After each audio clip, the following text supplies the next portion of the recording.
Well, good evening to you all, and welcome to this special Ralph Miliband lecture on the past, present, and future of Libya, presented by Saif al-Islam al-Qaddafi.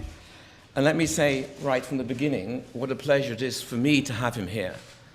First of all, I knew him quite well whilst he was a student here for a number of years, and as I'll come on to reflect in a moment, we argued about a lot of things. But I've also, during this time, come to know him very well, and I must say that I've come to like him a great deal. So it is a great pleasure for me to welcome him here, both in a personal capacity, and then secondly as a representative of the Miliband program, and thirdly as an academic of the London School of Economics, of course. Born in 1972, Saif is currently chairman of the Gaddafi International Foundation for Charity and Development based in Tripoli. Founded in 2003, the Gaddafi Foundation devotes itself to development and humanitarian work, especially in the social, economic, cultural, and, most importantly, in the human rights field. Saif received his PhD from the LSE in 2009. The topic of this thesis was, perhaps initially, one took a certain outside view, perhaps, surprising. But it was on the role of civil society in the democratization of governance, in this case, global governance institutions. He also received a master's degree in political philosophy from the LSE in 2003, and before that, a business degree from a university, also a master's degree in Vienna in 2000. He graduated with a BSc in engineering from Tripoli's Al Fatah University in 1994. That's 4 degrees, Saif, one more than me. You're collecting them.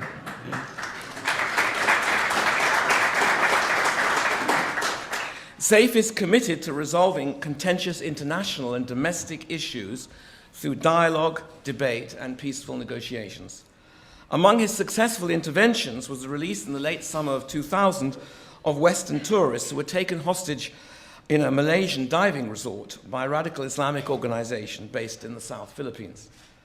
Within his own country, Saif has spearheaded efforts to open discussion with Islamic militants about the nature and form of their struggle in order to find ways of bringing them back into the political process.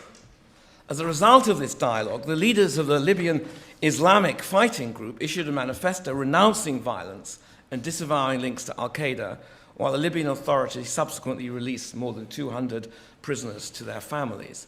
If you haven't read this document, it is worth reading because it is a very unusual publication based on dialogue between a number of committed people seeking to find a way through issues that are potentially the cause of violence to find a discursive, negotiated way forward. Saif recently received the award, the Champion of Cultural Inclusion Award from the Islamic Friendship Association of Australia. The awards committee noted his success was based on the use of the language of soft power, that is, the language of dialogue. I've known him for many years. We've had a private dialogue on a huge range of issues, from Israel-Palestine to English idealism. We've agreed on some of these, and we've disagreed on a great many. But throughout this time, I've come to know Saif as someone who looks to democracy, civil society, and deep liberal values for the core of his inspiration.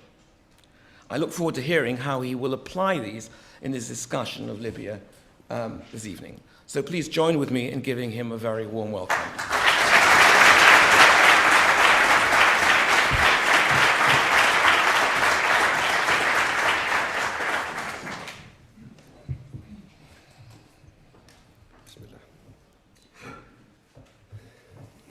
Ladies and gentlemen, thank you.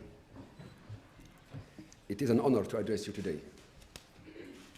It is good to be back at the LSE, which has played such a critical role in my intellectual development. I came to the LSE in 2002 as my country was just emerging from isolation, just a year after I began my studies. In December 2003, Libya made a decision to dismantle its program to develop nuclear and chemical weapons. This was a turning point in diplomatic ties with the West.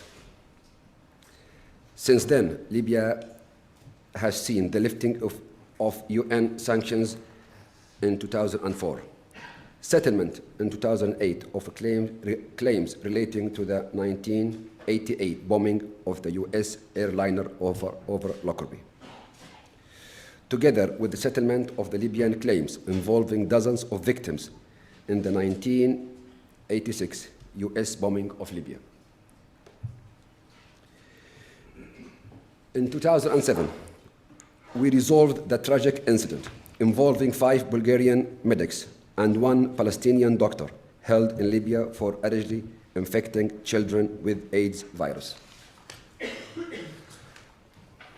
For young Libyans, particularly, this shift has seemed like a dream come true, a dramatic change, and a very welcome one. In this new phase, we began to look to find our own way to develop our economy and reform our political system. And furthermore, to adapt to a globalized, interdependent world. In the next 30 minutes or so, I would like to introduce my vision of participatory democracy in Libya based on a new version of social liberalism. First, I would outline the major challenges we face in our reform process in Libya as we move from a managed society to a free society, and from an artificial economy to a real economy. I will then turn to the specific policies and institutions I advocate for the Libya of tomorrow. No doubt, there will be some who will react with skepticism that I am presenting a version of participatory democracy in a region of the world that has been resistant to democracy, at least the dominant model of the Western party-based representative democracy. Scholars have sought to find explanations for the general absence of Arab democracies as defined by the criteria of such organizations as Freedom House or the Polity Project. They often point to Arab culture or Islam, or levels of economic development. I am certain that the problem is not Islam, which has a long history of tolerance, of consultation with the people, and of economic and scientific development. Islam is not incompatible with democracy and does not discourage the emergence of attitudes favorable to democracy. One major problem is the legacy of colonialism and the fact that many Arab states have relatively new boundaries formed when Europeans established colonies after the collapse of the Ottoman Empire. Most Arab states have no traditional established communities or national identity, which provides an important basis for successful democracies. We have largely had a pan-Arab identity.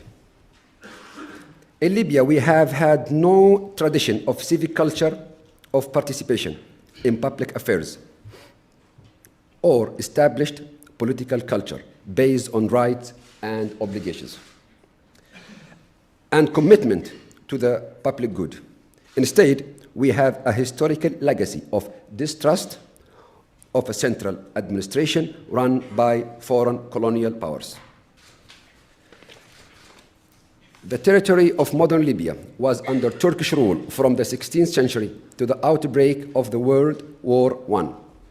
In 1922, when the Italian Fascist Party assumed power in Rome, there was a brutal policy of subjugation of Libyans by force. With independence in 1952, Libya was ruled by a king whose legitimacy rested on his position as a head of a major Sufi religious order and based on support of major tribal groups.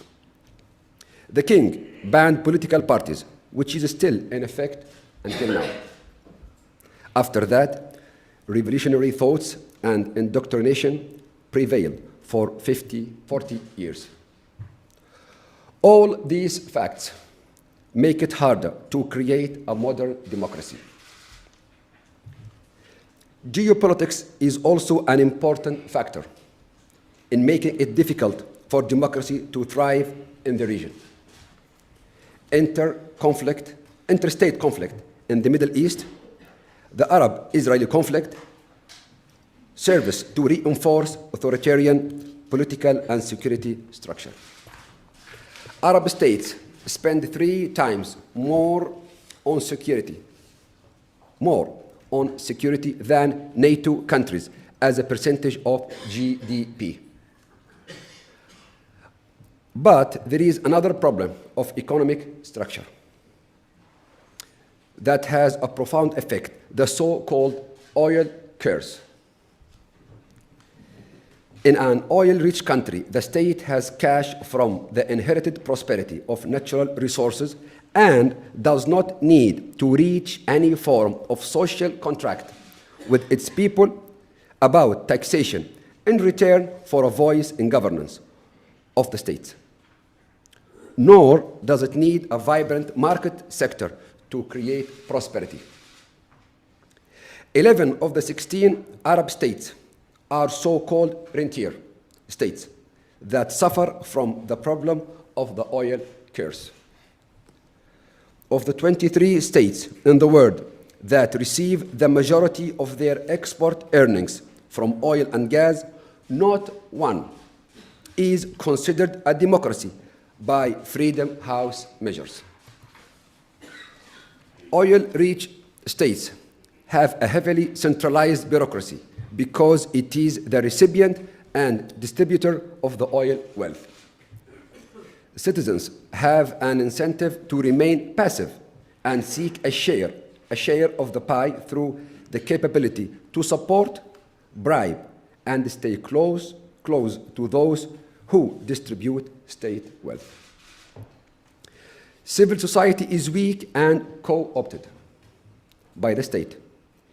There is little entrepreneurship since most people in business service the state or its oil sector or otherwise feed off government contracts.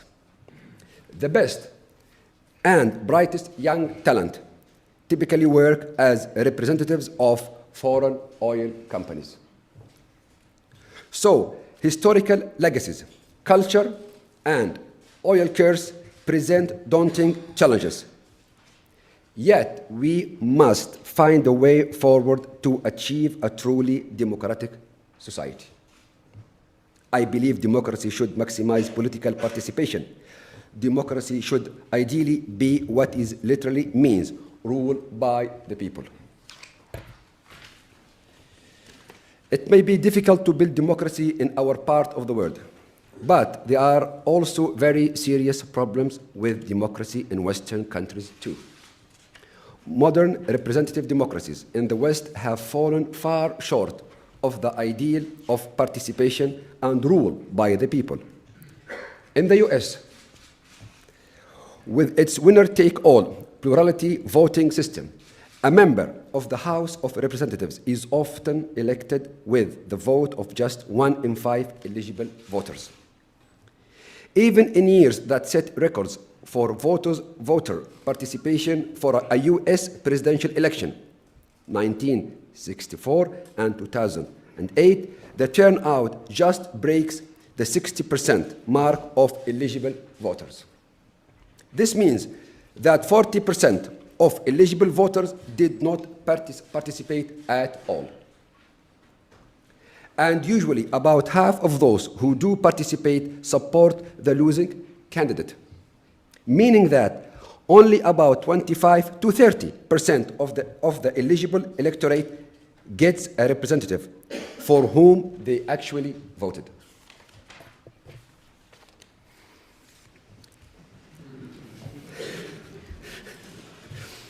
The result is a move away from rule by the people and toward rule by political factions and special interests. The Pew Research Center report, published last month, found that over 75% of Americans agree with each of the following statements. Elected officials in Washington care only about their careers. They are influenced by special interest. They are unwilling to compromise. They spend too much money and they are out of touch with the people. Other representative democracies with different electoral systems also have serious problems. A proportional representation system does give citizens a more direct impact on political power because it increases the number of effective votes and the number of winners. But multi-party voting based on percentage of the vote has its own problems, such as unstable coalition and the absence of a majority-based government. Over the past 3 decades, Libya has conducted a grand-scale social experiment to try to create an alternative to the dominant model of party-based representative democracy, a democracy based on the principle of direct participation, of the spirit of ancient Athens. So, in theory, Libya is the most democratic state in the world, in theory, because we have a national system of direct forms of popular political participation, the town meeting style gathering called basic people's conferences. Libya has legally vested individual citizens with decision-making power through several hundred of these basic people's conferences. The ideal has been to have citizens to learn about their policy issues, engage face-to-face, and to decide by casting their vote, without intermediaries or representatives, and hence without political parties, which were regarded by thinkers from Jean-Jacques Rousseau to George Washington to be divisive and disruptive of the process of citizen deliberation. Each local unit is supposed to administer its own affairs and select delegates to the regional level conferences and to the national level General People's Congress. This is a model of direct democracy that gives ultimate authority to the people and enables them to participate directly in the creation of the laws that govern them. In practice, however, the reality has fallen far short of the ideal. Participations in the BPCs has been low and often superficial. This can largely be explained by different challenges I noted at the outset. We have had to try to build a civic culture of participation in a post-colonial state with no such tradition in a region plagued by geopolitical conflict and oil curse. The implementation of our direct democratic system has faced many serious problems. First, we did not create formal structures for direct democracy. We did create formal structures for direct democracy, but in actual implementation, we have had a managed society with interference by different institutions and the leadership. Second, no independent media. Third, the absence of civil society. Fourth, a non-inclusive approach with regard to Libyans with different political beliefs or opponents. There were also other serious, misguided efforts in Libya to implement ideals of popular democracy and social justice. In the 1980s, the noble aspiration to empower workers, to make them partners, not wage earners, resulted in the abolition of private property, which was in effect the same as Soviet state socialism. The Green Book, which is our political and economic doctrine, did not support a monopoly on ownership of the means of production by any group, class, or the state itself, but the state did become the monopoly owner of economic enterprises. The result was artificial economy with shortages, distorted prices, and low quality. And the main victim was the whole nation. The question I pose is, how can we be noble and efficient at the same time? I spent long hours thinking about the lessons we had learned here in our we had learned in our Libyan experiment, and how to build the Libya of tomorrow. The basic challenge is how to build a state that protects individual freedom, both political and economic, and create truly participatory democracy. Libya's Green Book argued that each individual must have control of his or her economic needs in order to be free. But misguided implementations in Libya led to the state socialism and failure to realize individual freedom. We needed a liberal approach that supported both individual freedom and choice and a free market economy. But it must also be social, in that the state plays a role too. Create opportunities for individuals to succeed, ensures basic social welfare to protect the most vulnerable, and regulates the market to protect society from the huge cost of financial crises that have repeatedly shaken the Western world, most recently the 2008 global economic crisis caused by unregulated financial elites. I began to think that the right reconciliation of this tension might be captured by the term social liberalism. I read the works of the new liberals in industrializing England in the late 19th century.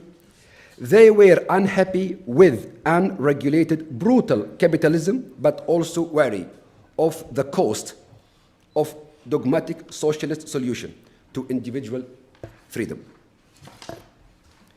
This literature had largely been forgotten as a source of ideas for those critical of neoliberal economics. Yet, we were fully aware of the dangers of state socialism. Social liberalism supports the key principles that the state must create favorable social and economic circumstances for individuals to succeed in life, yet not at the cost of their freedom and choice. In our social and economic policy, I have supported social liberal measures based on the capability approach of Amartya Sen, which focuses on increasing the freedom as individuals to pursue their own values and ensure the opportunity to participate in society and political life. We have implemented this through an asset-based social welfare policy based on the principle that issues of social inequality should be addressed through empowerment of citizens with skills, capital, and opportunities. I have advocated a series of specific measures designed to move from a social state to a social liberal state, and from a rentier state to a capability-building state. This is based on a series of public to private, P2P measures that transfer wealth from the state to private hands in order to empower individuals, but not at the expense of others. First, I supported the creation of the Libyan Economic and Social Development Fund, the ESDF, which undertook a one-time poverty alleviation measure to create a more just initial distribution of wealth. This has already distributed assets in state enterprises to 188,000 of the poorest families in Libya. by transferring over $10 billion in assets, all AAA shares, in 130 of Libya's best state enterprises. Those assisted by the ESDF initially received assets worth $25,000 to $40,000, depending upon the size of their family.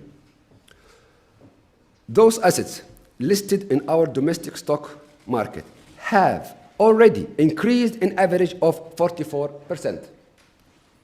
These families receive regular dividends from their assets.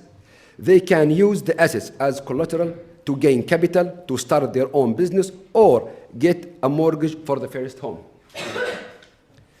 The guiding principle, again, is P2P, to transfer public wealth to private hands in a way that builds capabilities. The fund itself is just a temporary vehicle to transfer incrementally state wealth to the people, and the fund itself will vanish when all assets have been transferred. By the beginning of next year, all families can decide to sell assets or manage them in the financial market as they wish. As a further measure to create a just initial distribution of wealth, at the outset of our reforms, we are working to rectify past injustice by another P2P transfer. We are transferring billions of dollars in cash and assets to compensate those Libyans whose property was confiscated by the state in the 80s. Another capability building approach has been the establishment of family saving accounts for all Libyan citizens that state transfer public wealth to private by matching dollar for dollar, all saving by our citizens. These civil accounts cannot be used for immediate consumption, but only for certain uses, such as education, health insurance, mortgage, or other specific purposes that increases their capability to succeed. We have also supported specific policies to ensure that a certain minimum guarantee of basic welfare is offered to those in need. For example, the unemployed, disabled, or single mothers. To build further individual capability through education, we have a program to provide vouchers directly to citizens for primary and secondary school. This maximizes individual choice and minimizes the role of the state in public services. So we are working to empower people, but not at the expense of others. I have not supported progressive taxation or any other measures to turn private wealth back to state ownership. This year, we adopted a new law establishing a very low flat tax as a way to support individuals to be productive. Personal income tax and the rate for small businesses will be dropped from a previous high of 44% to a flat rate of 15%. We have reduced corporate tax from the previous high rate of 44% to 20%. Tariffs are set across the board at 4%. I advocate these policies to build individual capabilities among all our citizens. But we will not succeed unless we change the structure of our oil-dominated economy to a diversified, healthy, and competitive one. This will create a proper structural basis for genuine participatory democracy and for genuine entrepreneurship. The oil and gas sector still accounts for over 70% of our GDP.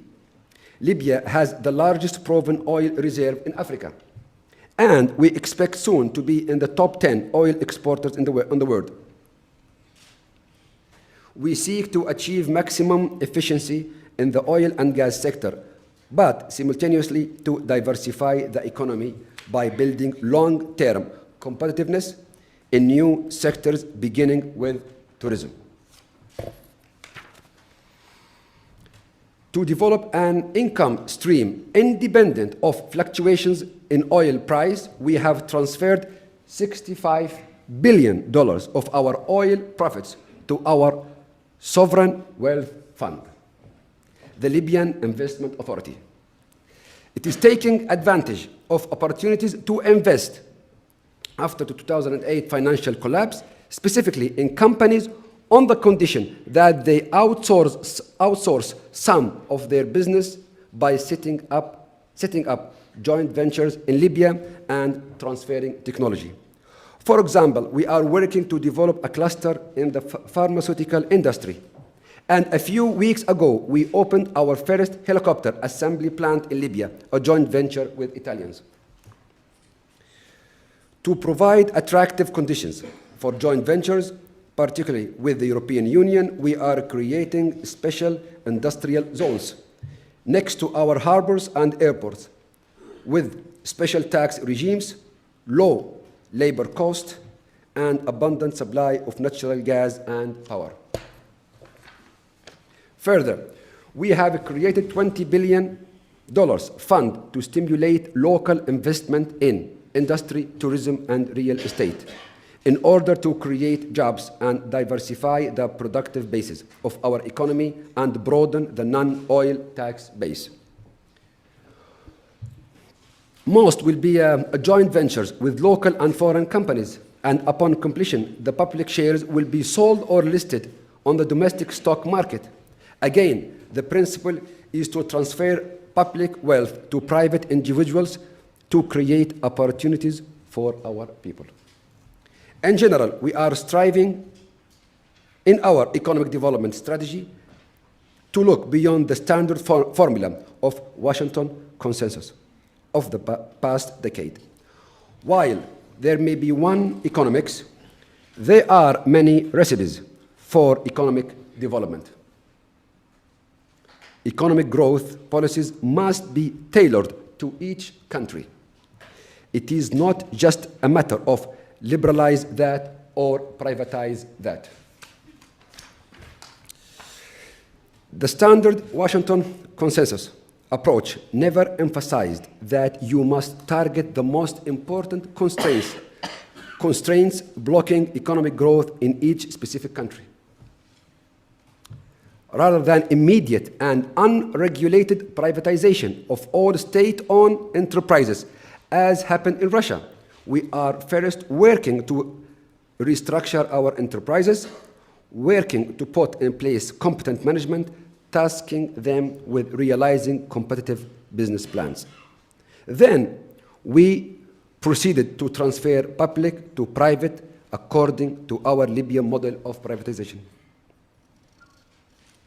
We do this by giving shares to company employees. We turn cadres of the state employees into shareholders in our most profitable companies like steel and cash cows of telecom and public utilities. So they get income from the market, not the state payroll. The challenge for us was to find those areas where reform will yield the biggest impact. We began immediately to work to increase access to capital for entrepreneurs. This is one of the most binding constraints to successful economic development because it limits the growth of small and medium enterprises, SMEs. Our Economic Development Board has worked to incubate new SMEs, opening a record 7 incubators in 1 year. It was hailed as the best SME program in Arab countries in a study at the University of Bahrain. With about 8,000 visitors in its first year, the program has approved almost 500 business plans with a total initial capital of $400 million. We also took immediate actions. immediate action to reduce the limit it takes to register a business in Libya from up to 2 months to just a few hours. To facilitate business and tourist development, I have advocated that we abolish our cumbersome visa regime.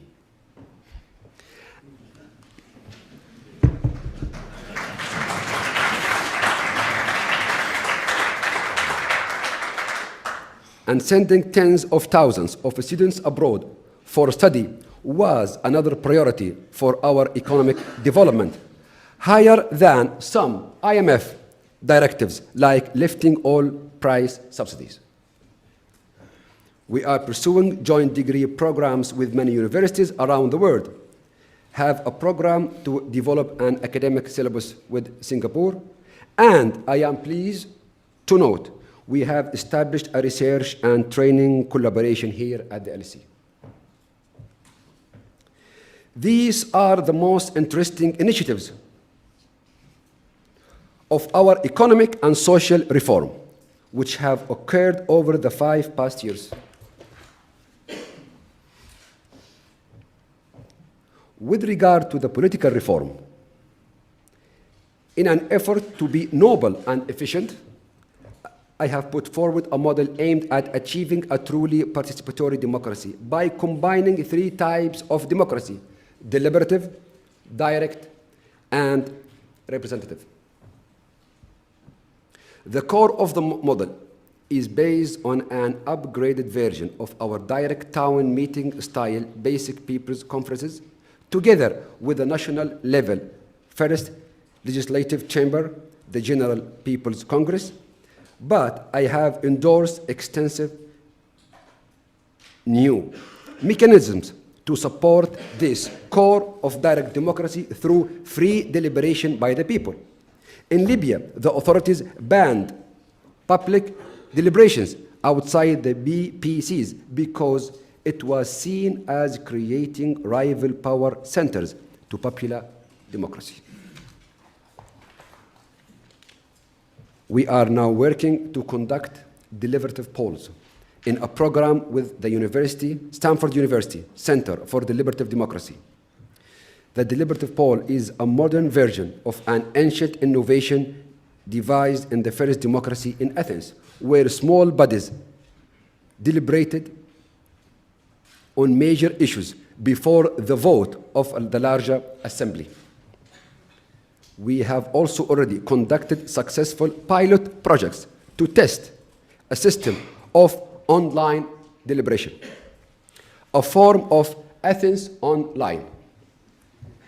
We used new software and modern information and communications technology to inform citizens of draft laws, enabling them to enter specific comments in the margin of the documents while viewing them on the screen, and allowing them to create agendas for policy discussion at local town meeting style councils. This ICT-enabled system is designed to allow all Libyan citizens to deliberate on key policy issues efficiently and easily. This direct and deliberative democracy then needs to be supported by certain representative institutions for elite deliberation, like legislative committees. But I believe in the modern world where all citizens and democracies play roles as voters, participants in the market, and in civic organizations. Libya also needs to embrace the idea of an upper chamber, similar to the House of Lords or the US Senate, but with civil society and private sector representatives, as well as social leaders elected from throughout the country as voting members.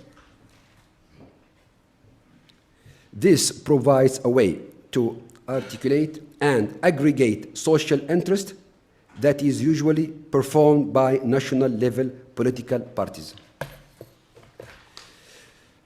This approach shares many of the aims of the current Dutch Social and Economic Council, but goes further by giving them a formal vote rather than just an advisory role.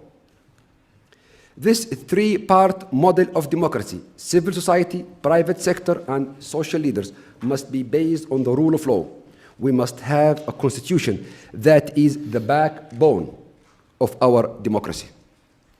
We need stable laws and stable institutions to develop our economy and provide opportunities for all Libyans to succeed and enjoy a high standard of living. The rule of law must cover all parts of the state, including civilian control of the army. We need governance based on merit and objective legal process rather than loyalty to a person or tribe or political ideology. Finally, there are two fundamental factors for success, which are modern infrastructure and national reconciliation. We are spending almost $200 billion on housing and infrastructure, making Libya one of the biggest workshops in the world. And our national reconciliation process reached its peak last month. Last month, when the state released hundreds of ex-terrorists and even the leaders of the Libyan Islamic Fighting Group. This had been preceded by many steps. The return of hundreds of Libyans back home from exile, the compensation and return of confiscated assets to those treated unjustly by the state, compensation for all victims of a human rights violation, and lastly, the release of the last political prisoner in Libya.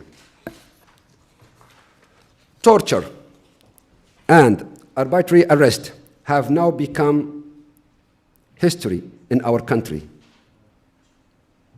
I am now very proud of our human rights record and national reconciliation. It is not a dream anymore.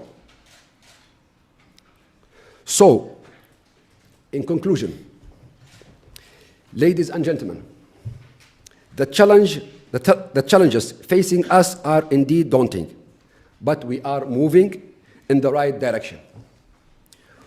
We have a long way to go, but I hope that I have been able to give you a brief insight into the changes that have been made and the path along which Libya is traveling. It has been a privilege talking to you, and thank you for your attention. Thank you.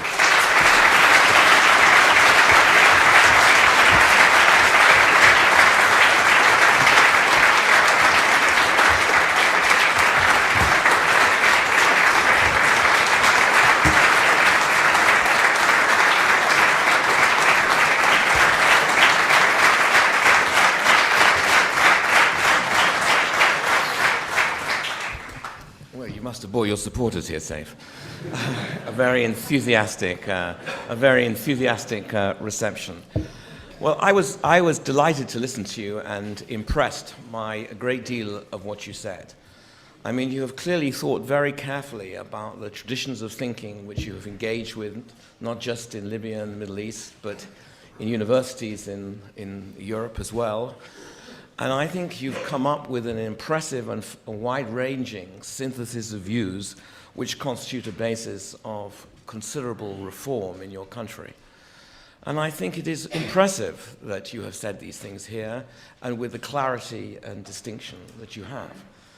Now, of course, this is the London School of Economics, where everyone is a free target, and we welcome questions. And I propose to take questions in clusters of 3. And say if you've got a pen and paper there, if you want to take notes. And after clusters of 3, we'll give you the opportunity to respond. Now, I would like questions to be exactly that form, questions, not statements. Question is something that in principle you can answer with a yes or a no. So we'll allow short questions but not statements, so we can get as many views as possible out on the table. So there's time for several clusters of questions, and I myself want to ask Saif quite a tough question at some point. So let's just start the gentleman at the back. And we have a roaming mic that's going to come to you. If you could just say who you are and then your question, and that would be good. I don't know where the lights have gone.